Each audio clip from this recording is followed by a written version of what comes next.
Content out the ass. Content, man. Yeah. Man, yeah, no, I see it, man. Content creator is the future. That's my future. And historian. Historian, no, it absolutely, that's how I see it, you know, and more than ever, we're just in a real position to just kind of like bridge that gap, you know, because certain stories need to be told, man. It can't get lost, you know. So that's why, you know, it's important for us to be creating space like this where, you know, these stories can live a little, you know. Reminisce, man. Reminisce. Reminisce, yo. Gotta reminisce, yo, because man, it's to be able to look back is a blessing, yo. Really is. It is. Like, you know, like to see like the foundation of the evolution, you know, because, you know, it's been built from the ground up. Like when I look at Toronto and just like the scene, how it has like evolved, like really seen it grow from like the ground up, you know? Yep. Like it wasn't just handed. Like there was real like struggles. Like people were really determined to like not let hip hop succeed, but somehow, some way we find, you know, existence. We find new ways of being. You know, it's so many outlets, you know, from having like, you know, the history with like flow and all the politics that come with the radio and what it was supposed to be for the community versus what it became, and so many stories that like of like, you know, like letdowns and whatever, but that didn't stop the movement. That didn't stop the movement, and it didn't stop anything and anybody. To this day, Mindbender, I've never had a song played on Flow or a video played on Much Music. I love that. People are like, yo, you're the fucking, you're a hip hop king in Toronto.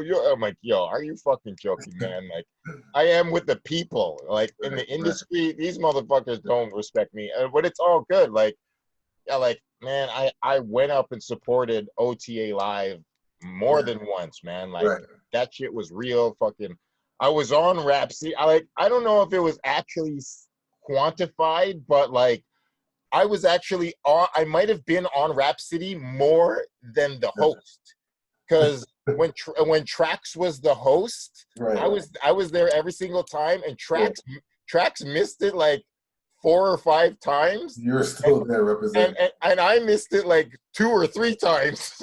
And I'm like, yo, man, it's like it's all love, but like it's not even. It's just history jokes, but still, man, this city is.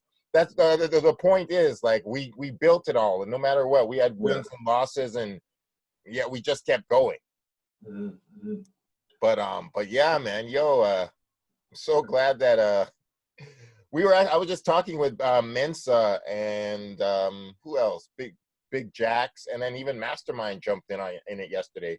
We were talking about Play the Record, how at the front of it, how it had all the porn stuff and the street shit and the scales and the switchblades and what shit. You need, man. What you need. What you need. We got the hookup. Get you a blunt. And then in the back, that's her play these. So, So yeah, man. Yeah, no, that's cool. And that's, you know, these stories need to live, man, because it just reminded me of like when culture, like you really had to like be like an active participant. And I know that, you know, like right now, being an active participant looks a little differently.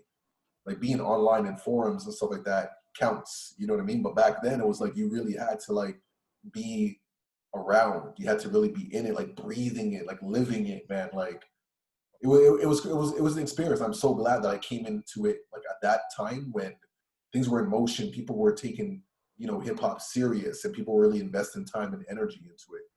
You know, it was a really, you know, it really shaped like my views and just gave me like a stronger sense of belonging, like in community. Like there was like this real hip hop community that I felt very much a part of.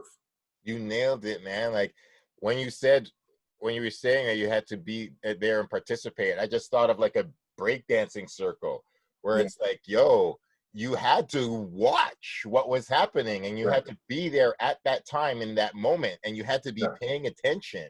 You couldn't be at the bar, you couldn't be out smoking.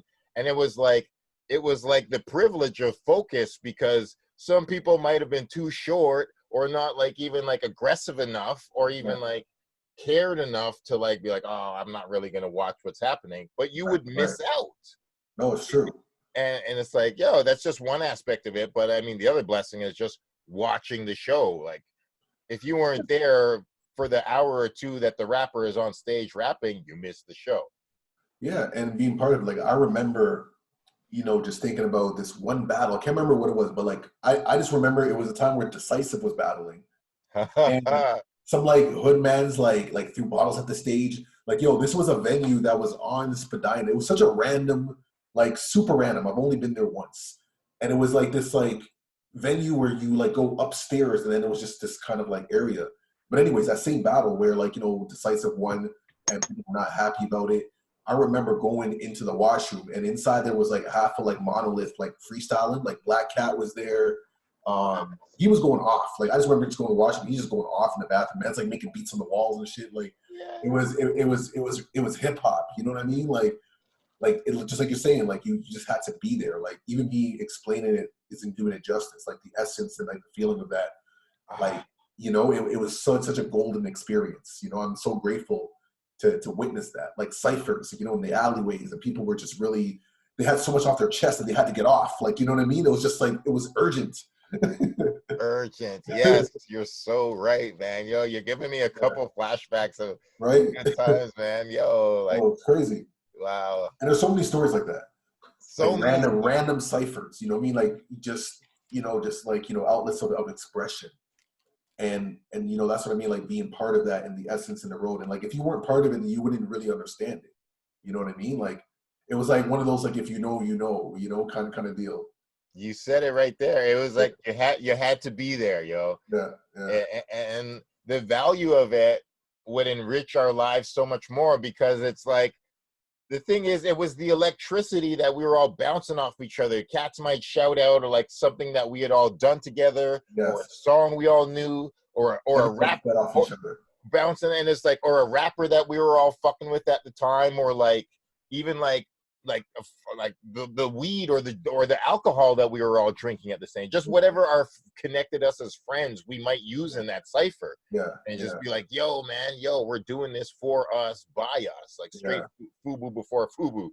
And like, and man, like, just those moments, you can't, yo, like, there's a new, I don't want to take, it's always just about reflecting and reminiscing and stuff. But like, I don't want to take away from the interesting joy of like sending around a really hilarious meme.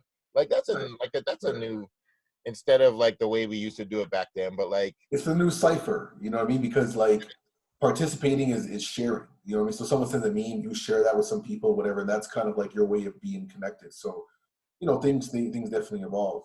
You know what I mean? You're right.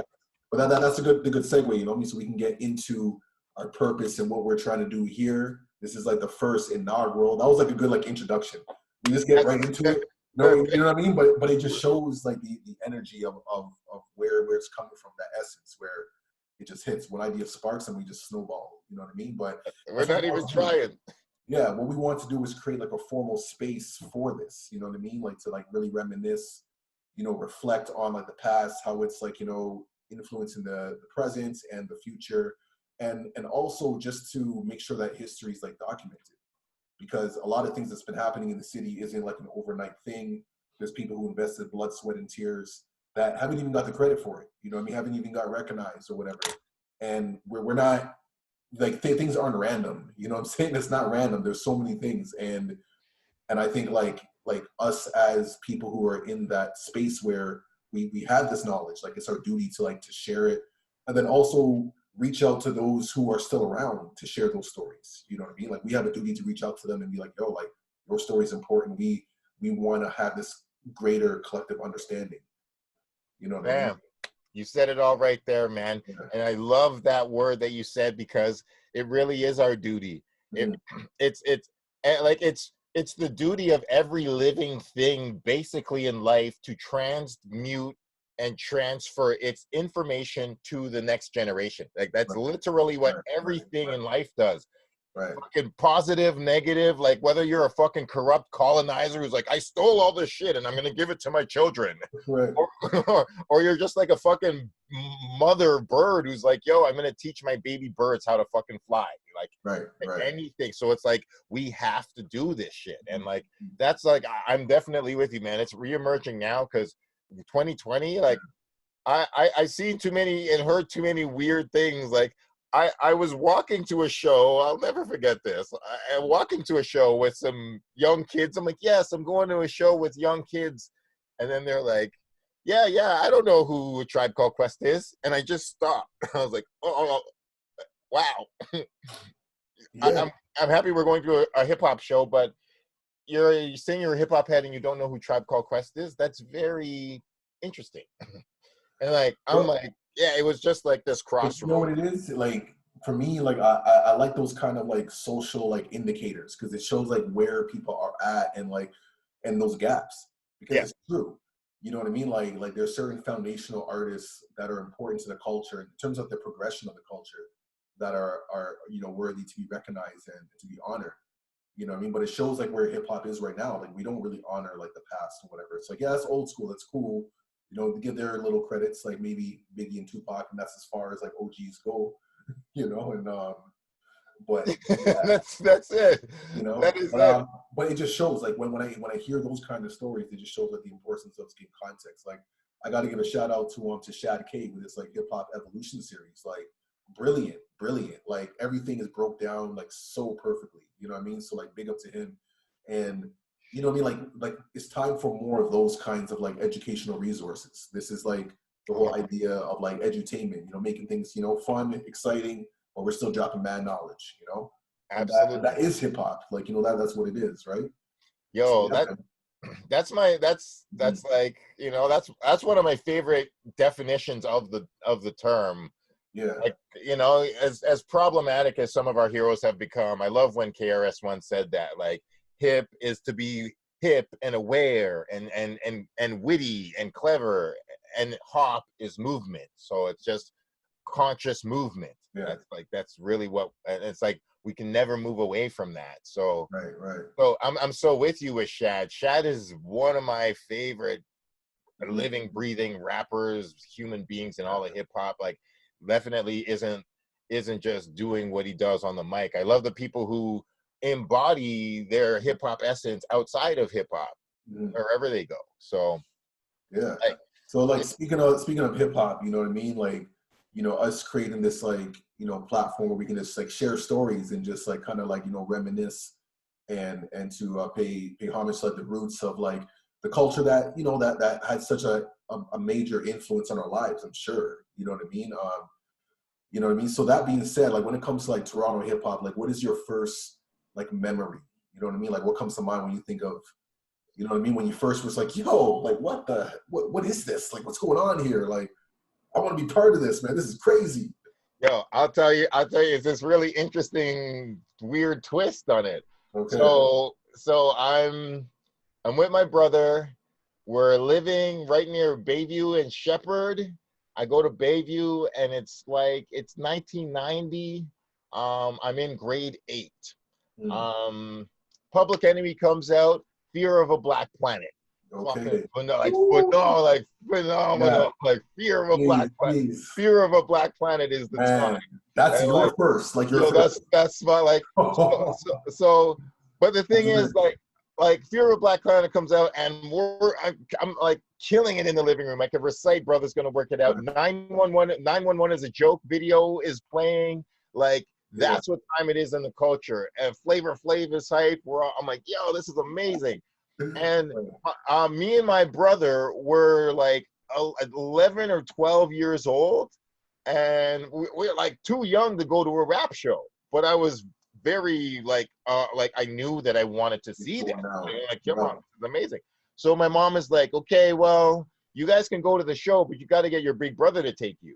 And I was like, we're like, okay. So my big brother is like, okay, I'll take you to Public Enemy. Sold out at the concert hall. Ooh. Sold out. Cannot go there. Wow. So we're devastated. We're like, damn, man, this is life changing. We need to do this. My big brother's like, we're going to drive to Hamilton and see it in Hamilton. That's So big. we Make left it here, happen. Yo. made it happen, like pure hip hop, like, Yeah. you know, Not like taking no for an answer, man. not taking no for an answer, like for real. Right, right. Can't stop, won't stop. So we drive to Hamilton, go to Hamilton, and like we get there. That we're a little late, but we're there. The show is like starting, and yo, we get there, and somebody looks and goes, "Look at these two little kids. Look how young they are. Let them to the front." And I swear to God, the whole place parted like the motherfucking Red Sea. And Biblical. like, it was so, I will never forget this. It was one of the greatest moments of my life. Like, my big brother was like, "Yeah, thanks." So like, Right. yeah, let these. So he just took me and my twin brother and just walked us. We're like two little kids, and like, yeah, we were like the littlest kids in there. That's And peace. walked us to the front. So my very first real concert was watching Public Enemy, like front row. That's probably where I became front row Mindbender, actually.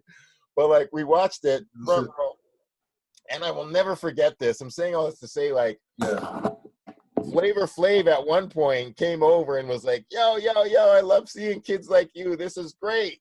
Reached his hand out, like gave me a high five. Wow, done. Yeah. Shook hands with Flavor Flav when I was a kid, and I was like, "Oh my God, this is great." So like, that was my very first hip hop. Yeah. So like, shout out to Hamilton.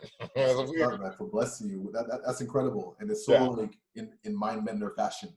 Yeah. Going right to the front, somehow making a way. It's like there's a barricade. Like, nah, man. Somehow we get in the show. We gotta do this. Gotta do this. So like, yeah, and like, and then I ended up getting a Fear of a Black Planet concert T-shirt, and that was it changed my life, man. I was like, hip hop forever. Fuck this. So what about you though? Tell me about yours. Yeah. You know, like me, like I got into hip hop just like, you know, like writing. You know what I mean? Like I started just like writing like by myself, and then connecting with other friends who wrote music or whatever. So at the time I was with like, you know, like Lamin, you know, Elliot and them guys, you know what I mean? We had our crew like Fatal Phonetics and all that. This was during like the Elemental series. So this was like my first like hip hop show that I've like ever been to. You know, I've seen stuff on TV or whatever, but not to actually be and to see like live hip hop. You know what I mean? So going to the Elemental show, it was a summer day. It was like August or something. This is like maybe like '99, yo. You know what I mean? Oh. And this was with Bahamadia and Mathematic. It was like that show. So like I can't remember who else performed. There might have been maybe Decisive performed too or something like that. But this was at the Comfort Zone, which doesn't exist anymore right now. I know a lot of people have you know stories on the Comfort Zone, but I was there for the hip hop shows. You know what I mean? And what made that show so significant or memorable was because it was so packed. And like, you know, Comfort Zone, like the ceilings were low, like, you know what I mean, really low. And this was the time where people were like, you know, smoking mad bogeys inside, and it was just like a hot box. It was insane. So it's already packed, it's intense, and then the power goes out. Yo, it got even crazy hot, man. It was wild. This was like just before like Bahamadia was supposed to go on. No, it was Mathematic, and then Bahamadia. And they're just about to go on. Things are cut. It was like blazing hot. People were taking off their shirt. It was just crazy, you know. So that happened maybe for 20 minutes, and then the show came on. And then I remember seeing like Mathematic and him just like killing it. You know what I mean? Like that was just like fire. And to realize like, oh, this is like, you know, the man I, you know, see on Much Music, you know, Rap City. And, you know, he's performing live from Scarborough, like a local cat, and he's sick. And that was my first time when I was like, yo, like, we can really do this rap shit. Like, that's right. What's crazy is like years later, I actually got the chance to do a song with him, you know, totally unreleased. I still have the record. We got to do a record with him, man. You know what I mean? That was pretty big. So amazing. So that was like my first experience. And I was like, man, this is hip hop, yo. Like power's going out, it's ram packed, it's just crazy. You know what I mean? It was it was a really, really good vibe. And just to really see what was happening locally, right? Because this was a time around the time of like, you know, the Graffiti 416, like, you know, Expo, and just like other things that were happening in community. You know what I mean? So it was like, yo, like we have something here. There's a scene. You know, it's bubbling. Like there's people who are doing stuff. You know, so that was my like introduction. That's amazing, man. Because I was there. I definitely saw a lot of the Elementals, and I'm pretty sure that I definitely, of course, we saw each other at many shows, for sure. And like, I just didn't know that might have been your first one, but like, I definitely feel like that was one of the ones that like, I'm like, yo, man, salute, because I remember like just Well, I don't know if SFA was a thing back then. Was it No, at that no, time? that came a little later, man. But we were like still in high school at that time. You know Mm. what I mean? Like I remember one crazy show, like a follow up to that was seeing Arsonists, yo. Like we got listening to Arsonists for like a little while, man. Their album was bananas. Actually, that reminds me, I want to take that in, man. You know what I mean? Arsonists, they're not from Toronto, but they came down to Toronto enough to perform and whatnot. And they were like mind blowing, man. I was like, these guys are MCs because they did it all, man. They were like break dancers. They had like the graffiti DJ going on, the MC, and like they were like the total package. And it was like 5 of them. You know what I mean? Yo, Like, man. Oh, you're giving me goosebump right? chills, fam, Yeah, because people, anybody who, like, at the time, in my opinion, the underground secret consensus was that the yes, arsonists were the very best performers. yes, They were yes, the yes, best live yes, performers at that time in hip yes. hop. People don't know, like, they were like a 5-man fucking transformer that Crazy, was like, they crazy. were like, they were rhyming together and then break off and scratching, and then you're like started It was b-boying, insane. and you're like, yo, this is the most hip-hop thing you could ever see. And like, Yeah. anybody who knows at the time, like, witnessing an arsonist show was the best it got in those days. Like they raised the standard of shows for sure. But Like speaking yes, of which, who put on the show? Like who is responsible for like the Elemental series? I'm pretty sure that was a Jonathan Ramos thing. Okay. Yeah, I'm pretty sure. Yeah, it would be good to chop it up with him about that. I definitely, I saw at least 15 Elemental shows. No, there's a But lot. Yeah. yeah, and it was one of the most beautiful ideas because it was like not like, underground or just like on like slept on MCs, Yeah. just kind of like not the top level. So it was Right, just right, like right. just And pure you knew you were gonna get a good show. Like that was like the dope bottom line. You bottom. knew you were gonna come see some hip hop shit, you know. So that was always peace. Yeah, and it was peace for them to always pair it up with like a local cat who kind of had a similar vibe. Mhm. It was like, yo, man, like, Yeah. because that was another thing that gave us a lot of hope. It was a lot of people who were like, yo, man, like Bahamadia is killing it in the States and she's from Philly or whatever, but like, yo, we got Mathematic here and like, Right. like, they don't It's on sound too par. It's far on apart. par. Yeah. Yeah. At that time, it was And like, and I think that you said it right there. It gave us hope, and then I know that's what it did for me. Because when I remember watching Mathematic and even Bahamadia and just being so amazed at their like breath control, because back then like the performing aspect of hip hop was extremely important. And you want to be on point. You don't want to be out of breath when you're rapping. Like you don't want to be like a lazy rapper. Like you want to be on point. And I remember being fascinated by it, and just like you're saying, seeing those examples and knowing that we can too be at that level, have that possibility. You know what I mean? Because we need to see examples. You know what I'm saying? Like otherwise, that unknown is such a difficult place. But yeah, like seeing the vibrant scene of that time, and I was like, yo, man, I want to be part of this, man. Like, at what moment for you, like, were you like, yo, I gotta be part of this hip hop scene in Toronto?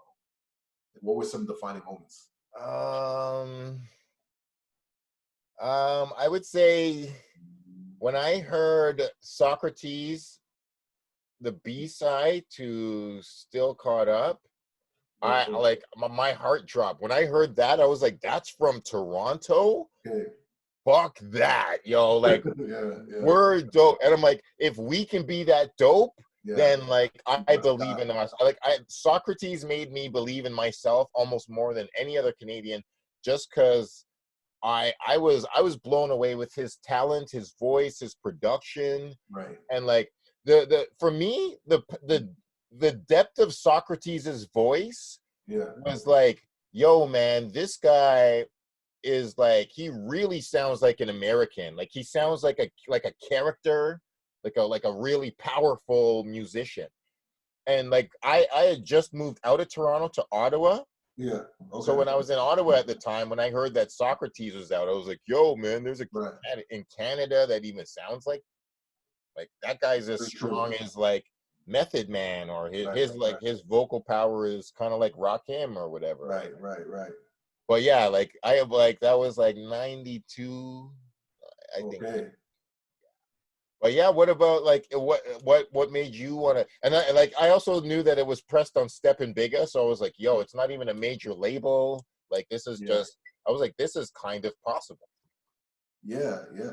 But I mean, there's a few, you know, I think of just along the lines of like Socrates and other artists that I would see on Much Music. You know what I mean? Like just knowing, because like Rap City would always do that. They would have maybe like a, you know, like I think like maybe like 1-2 American like artists, whatever, and then they'll throw in like a 1-2 Canadians. You know what I mean? I'm like, oh shit, that's like local stuff, and so that was always exciting. yes, But another defining moment was when I was at Oakwood Collegiate, you know, and at the time a take me lot of there. people were around, you know what I mean? Like Motion was around, like, you know, like T-Rex, smash out T-Rex. But this one time in particular was when I met Kamau for the first time. You know, Ian Kamau, man, big up Kamau. And he just graduated from Oakwood. So he wasn't there. Like he just came back to come and visit. You know what I mean? But we're in the basement freestyling, doing what we do. And then he comes back. Now back then, you know, he went by the name Crow. You know what I mean? If you know that, like that's like his original name, you know what I'm saying? Like at least at that moment in time, Crow. You know, like Blackbird, the mysterious. Like, it kind of makes sense. I was like, yo, okay, come on. You know what I mean? I see that. I see you. I heard that once. That's Right? amazing. I love it. Original rap name to the best. Right? Right? You know what I mean? And so anyway, so Kamal just like jumps in the cipher and just like kills it. And I just remember being like, yo, this guy is sick. And he's freestyling. Like, what? Yo. For that moment, I was like, yo, I want to be like that. Like, I want to be part of this, man. Like, sign me up. Like, I'm down. Yeah. And it really gave me like a strong sense of like identity. Like for me, the Toronto hip hop scene helped me figure out who I was. You know what I mean? And just gave me like a playground to like explore all these different thoughts and feelings and to make sense out of it in a creative way. You know, so that's like my like first times. You know what I mean? And then you know from there just performing and then being part of just different things and you know what I mean.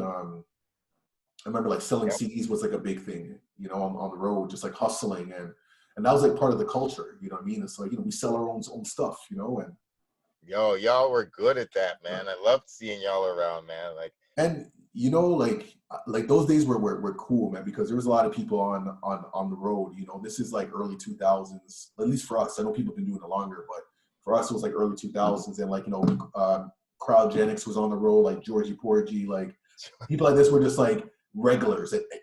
Any day, any time of the day, you're gonna cross paths with these people. You know what I mean? Because they're just always out there. And it was fun. You know, like one thing that selling CDs on the street has taught me was how to like communicate. You know what I mean? How to communicate your message to literally anybody.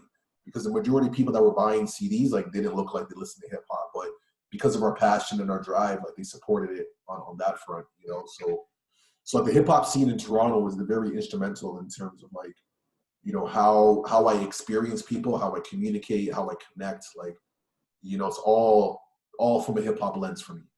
Like everything. 100%. Yo, word up, man. Like, I really like how you said that, man, because I sold some CDs independently, but I know that I could have hustled out there more, and like that's so dope that I definitely saw y'all out on the grind, man, pushing. Like, do you remember like when you manufactured your first CD, like created your or like made your own first product?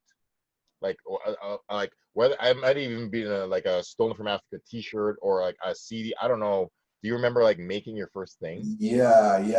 And so my first product was, so I got like my boy Tongi, aka Articulate, that was his rap name at the time. And he was part of our crew, Fatal Phonetics, an amazing illustrator, artist.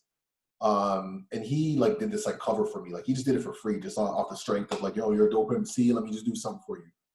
And I had this artwork, like it's actually on my Instagram, which I can like pull it up right now and show it. It's stick, like, you know what I mean? It was dope. And he did that for me. And I remember printing some of those covers because I put together like a bunch of like random songs. Like it wasn't even like an album per se, but because I had this cover, I was like, I wanted some CDs because we were going to Montreal at that time. So it was like a group of us, you know, we had like our brethren who was, you know, going to school out there. So we wanted to, you know, just go out and hang out. And for me, I was like, okay, I got some music. I want to go to Montreal and, you know, chop some CDs or whatever. You Okay. know, because I was just getting into that, like, you know what I mean, like really into that flow and seeing the potential of that. You know, that was like with bands like the Misery and Calculus, man, big of those guys, you know. So anyway, so I did that, printed some CDs and sold like a few, like in Montreal. But I remember like coming back, and it was the same day as the IRS album release party. It was at not Revival, Reverb. So that day when like Earth released their like album, I forgot what it was called. But it was Welcome to Earth, that one. I think that one, whatever their first one had like the graffiti kind of like cover or whatever. Yeah, Like with Eager, yeah. There we go. Yeah. Yeah, the I Eldorado. remember having some CDs there and whatnot promoted. So that was like my first, like I was like, yo, this is my first product, and I remember having so much pride because I had to like cut the covers and you know what I mean, put the label on top of the CD. You got the jewel case. It was a whole process. You're like literally putting it together hand by hand. So when you have like a stack of 20, you're like, yes. Yeah, for real. Money, man. I'm gonna make some money, man. Yeah, for real. It was pride, man. And for us, like we didn't have like CD burners at home. So we had to go to like the internet cafes and shit and like burn CDs at the internet cafe. Yes. It's crazy though. Like the thing was so real, like the whole process of what we did to you know what I mean, just to make shit happen. You know what I mean? So that was like my first experience, man. Like really. I feel you, man. I've got a couple of my manufactured CDs kicking around here too. It was like, I don't know. It's a really it's like giving birth in a special way. Like it's giving birth to your own art. And I don't know, like I'm sure these days, like it feels really interesting to blow up and go viral. Yes, that's cool. I haven't gone like millions viral, but I've got, I had a few little popular moments on the internet. Yeah. And but yeah, just like these modern cats who use the internet, like I'm just like manufacturing a product is like a really, if you have a music career, it's like it's just highly suggested to just do it at even just once. Yeah. Well, like back then it was like things weren't really accessible. You know what I mean? So you really had to like make a way, and those who would go out of the way to like burn CDs or press vinyl or whatever. These are people who are like really, really invested in their craft. You know what I mean? And I think that's what also separated a lot because like not everybody at the time was making a CD. You know what I mean? Like some people were just doing their thing, whatever. Not everybody was putting out vinyl. To me, like putting out vinyl was the ultimate. Like I remember seeing man. I remember when like Kamau had this single called Old Soul. Soul, yes, Old Soul. I'm with you, we were selling CDs on the street at that time. And I remember he literally came with a box, like he just got them. And he was like, yo, got my vinyl. And I was like, that's crazy, man. Like your own vinyl. And I remember, I bought a record for like $10 or whatever. To this day, like I don't even have like turntables. But like I just bought the vinyl, you know what I'm saying? So I still have that shit. And with you, and man. I remember just looking at it, I was like, this is a symbol of like making it. To me as an MC. Like you have your vinyl, like really that is a symbol of like your rites of passage, like you're official. Yeah, I'm with you, man. And you're invested because like like if you didn't have that kind of confidence in yourself, like you're not putting out vinyl, you're not doing that, you're not putting on a CD, so so to me, like I think like the quality of people who would put stuff out, like the quality was always there because like those who were serious about their craft invested, and then therefore that minimized like accessibility because then not everybody's going to do it. Like if you're not that invested, you're not just going to do it. Like you really had to love it. You really had to love it. You had to love it. You had to make good decisions. You had to, man. I remember when that vinyl came out, man, and I was so proud of him. Damn, bro, this is a serious accomplishment because, right? Yeah, like that's great, man. So yeah, man, really quickly because I always want to just always mention cats that are just keeping the culture alive in various ways. Like, I just last night before I went to bed, I discovered that Casual from Hieroglyphics, he put out a new album called Big Head Science. Okay. And he's letting it stream for free on his Bandcamp, but he's also doing $100 hard copies, and he's like, it's just me and. He goes, yo, I'm inspired by Nipsey Hussle. Right. To just be like, yo, nowadays it's really important to have a physical copy of Yeah. if you really like want to support the artist. Yeah. If you really believe in a certain artist, like get a physical copy, because it's a little different. Just like we said, like some people, like we kind of make the assumption that everything's online, but not everything is online. No, it's not. So yeah, like not at like there's definitely radio shows and just versions of stuff where it's like, yeah, man, hard copies are valuable still. No, speaking of which, because I was doing some research just for some like material that we can use in our segments and stuff. Like, I wanted to create like an archive of like music videos, even songs. You know what I mean? That represent the scene here in Toronto. That kind of like really paint the history. And a lot of these things that I'm thinking of like aren't even online. You know what I mean? It's like Yeah, they're not even on Spotify. Like I remember you gave like a list of certain songs, and almost like half the list isn't even accessible. So we may have to like literally bring out like the tape player and like play it on like the speaker over the sound, so people can be like, "Yo, man, like it's not even accept." You don't understand what I'm saying? got the tapes, yo. Yeah, No, it's no joke. Hell, yeah, you're right. That's really what I want people to understand. It's like, yo, we're going to like a time machine, man. We're pulling out cassette tapes. You know what's funny you said, because I actually have a bin that I'm gonna go through. I have some tapes as well. And remember back in the day, I know you'll appreciate this. Back in the day when like BMG and like what was it, BMG? What were the other ones? But anyways, like they would have their like street team or whatever, and they would give out those like sampler tapes and stickers and all them joints. Oh, yo, it's got the Looney sampler. Looney sampler, dog. Yo, you know what I mean? They have like these exclusive cuts. Wow. I got two, so I got one for you. Wow, yo, Loonies. Okay. Yeah, very up. I know Loonies is in Toronto. They're Oakland based, but they're influential on hip hop. I was really influenced by like the West Coast too, just that smooth, laid back vibe, but like the lyrical West Coast. You know what I mean? Like the hieroglyphics and whatever, because they're so like quick and fast, but they're just like water. They're like smooth, but then you know what I mean? It's like, whoa, like these guys are just some different shit, though. That's true. I'm sorry. Did were you just talking about the sampler tapes? I didn't mean to interrupt. No. I was just talking about just that era of like like BMG and like the street teams and whatnot, and just giving out those samples, like in the stickers and like me, it was because like I knew someone. I knew Kayla. Like Kayla was part of the street team, so he would always get these like sampler tapes and stickers, and get into like certain shows. You may have like a +1 or something like that, and I'd be like, yeah, let's do this, So proper. Yes, that's right. Kayla. Yo, that was such a special era, and I think that hip hop really led the way. My computer's about to die. I gotta get my plug, man. I gotta get off camera for a quick second. Okay. Technical difficulties. It's all good.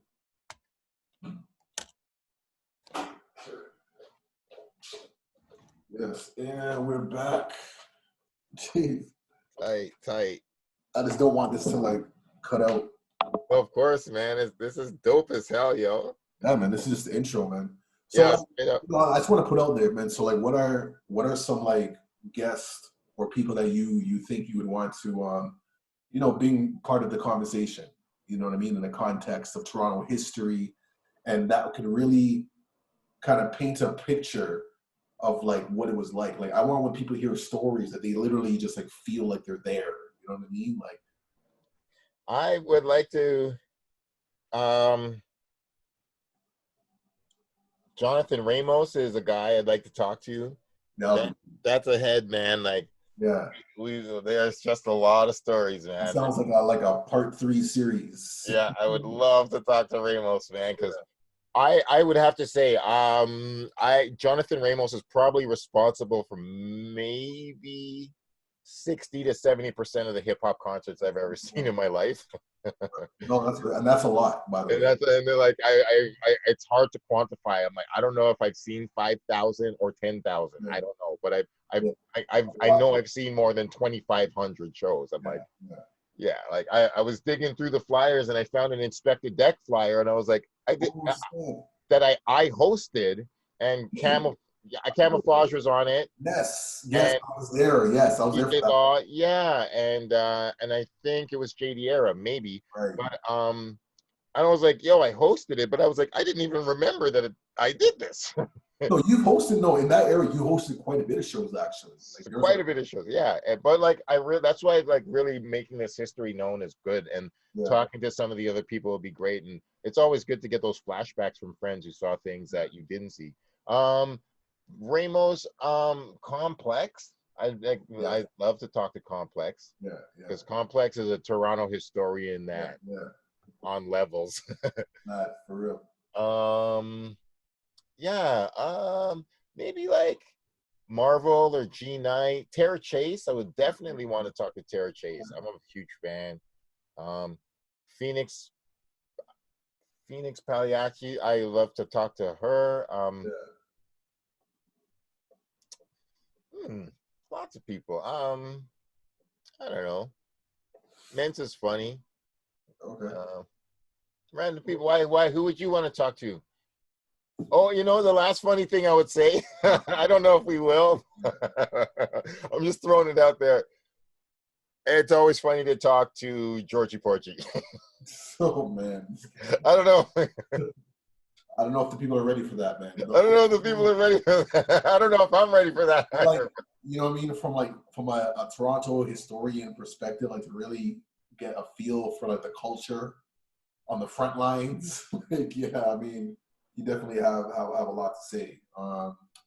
Yeah, I'm trying to think like who would I want to involve? I mean, anybody who's just really been around, you know what I mean? Like I know like there's like Click, like Farley Flex, you know, I'm trying to think of like some other, like what's his name? Like Ivan from Thing. Evidente, yes. Ives, Big Ives. Yeah. Hell yeah. Ivan and Jody. Oh, I would love. Yo, Like, Jody. you know what I'm saying? Like people like that, we would definitely have there's like Motion for sure would be cool. Director X would be great, he would have like a lot, you know.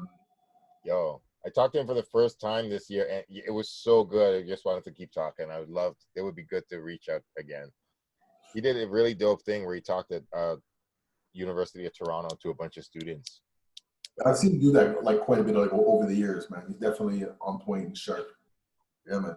But Yeah, and I know like as we just do this, like we'll naturally have the right people involved because and I think this is an opportunity for those who are listening to make suggestions. Like who do you feel would be great to have part of the conversation that would definitely have really to shape the history. So yo, man, maybe I'm so down to just brainstorm and ask for people's ideas, like top top five slept on Toronto rappers, or yeah. um, And we can do that. You know what I mean? We can either put that in the comments for this video or just like pose those questions like on our outlets, and people will respond.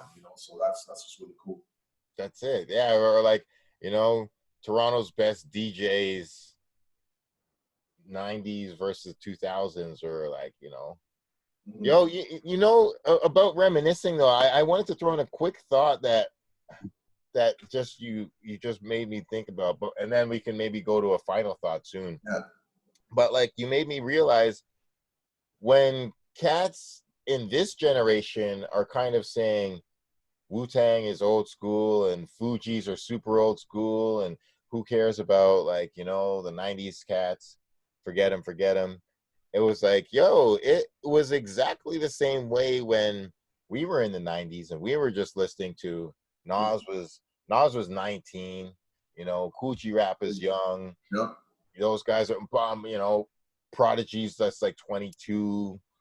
Jay-Z was 26 when he started in 96. So like we were in the 90s, and then it was with the same kind of closed-mindedness that we looked at the cats of the early 80s, like who listens to Melly Mel and who listens to Grandmaster Caz and like Run DMC. We like I remember like I started with them, but that's like my like primary school hip hop. Like right. I've evolved out of Run DMC and like some like KRS-One to a degree of KRS-One was a little different. KRS-One like evolved through the 90s, but still like there's a certain 80s artist that people kind of look down on, and it's like, yo, man, it was it was always foolish, no matter how much or how little anybody advanced the culture. Like, to ignore what came before you is always That's just no, yeah. yeah, it's always foolish at best, disrespectful at worst. Wow. I'll just put it like that. That is broken down so perfect. Yeah, man. Word. Yeah, but I think that's great. I think that works when I'm moving to the final thought. You know what I mean? Yeah. Yeah, man. Final thought is just, I guess like foundations, man. Just having that, remembering like the ancient African proverbs, man. Sankofa. Understanding like the past, to the present, to the future, and seeing like the importance of all of it, but really how it's really one timeline. I mean, it's all interconnected. It's all the same, like no separation. Like one can't exist without the other. So it's all, and just to be reminded of that.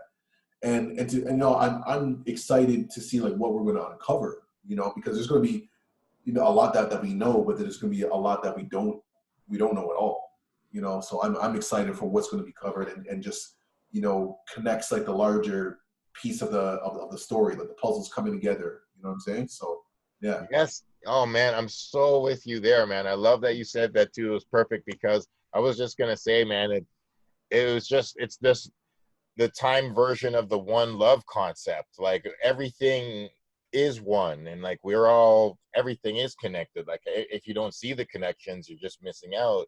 Right. And like, I think, like, people fear what they don't understand, I think, is one of the greatest things, because it's like, if you see the connections between everything, you realize that like we all should be sharing time and space and earth and Mother Earth's resources, and like though just any divide and conquer tactic starts falling apart. It's like, yo, why would we like disconnect from the Caribbean, or disconnect from Africa, or disconnect from, like a younger generation of hip hop versus like we don't want to divide ourselves in any ways. Like, we're all linked. So okay, that's what's up, man. Yeah, yo. And so I'm looking forward to like, just the possibility and the potential of this, you know what I mean? Like, we're just starting something. We don't know where it's going to go. It's going to go where it needs to. It's coming from a place of passion, a place of urgency, a place of love, like all of that, and a place of value. So this is kind of like our contribution to the culture, and we can't do it alone, man. We need community part of it, man. So we're excited to see, how people are going to add on and make this an experience. That's something that we spoke about a lot. It's like, how do we create experiences online so that people, feel connected and that they're part of this like narrative as well. So yeah, man, we're gonna do it. We're gonna do it. You said it, family, and especially this is the perfect time to do it, man. You're so right. It's 2020, and moving forward, just to take your idea, like your beautiful concept of Sankofa and reminisce. Like we're the perfect people to reminisce and be storytellers and documentarians and living examples, living, breathing people in hip hop who have worn many different Kangos and seen different eras and traveled and been ourselves. And just like, we know, like you're so right when you said with the next decade, if you're not part of the digital technological internet like movement, where is your voice going to be heard? There's no more labels, there's no more companies, there's no more TV stations kind of in the same way. Like, it's just we definitely have to just create our own media and just do what Chuck D was doing before everybody. Chuck, like, shout out to Chuck D when he did, like, when he left Def Jam, when he started like Slam Jam Records. People were dissing him. Oh man, what are you doing, Chuck? And it's like, that's what we all got to do, man. Just start our own media and just empower our own voices. And what's cool is like we've always recognized like the power of media, and we've been doing that in different capacities. But now we're creating our own specific platform, like while we connect with others and stuff like that. So yeah, man, big up to you, man. I'm excited for this journey and where it's going to bring us, man. And I think that's going to conclude our first like pilot project. Pilot episode. Yeah, this is it, man. Yo, and this is just. This is what we made on the fly. We have doper things in store. Yeah. You had a iller setup even, you know. I know, And man. It was proper, man, but we're going to get to it. We're we're gonna learning get to it. We're gonna get to it. through the technological way, trying to figure out what's the best platforms and practices. Once we get it, I'm telling you, man, hit the ground running. You know what I mean? So, hit the ground running straight up. And thank you for this, man. Like, I yeah. really appreciate your help. All the people out there who see this, we are so open to your thoughts and your feelings and just your positive feedback, your constructive criticism, anything. But like, we need to do this with each other and for each other. So thanks a lot for this, yo. No. All right, man. That's how we do, man. We reminisce, man. Reminisce. Reminisce, yo. Reminisce. Reminisce to the future. All right. Peace. Peace.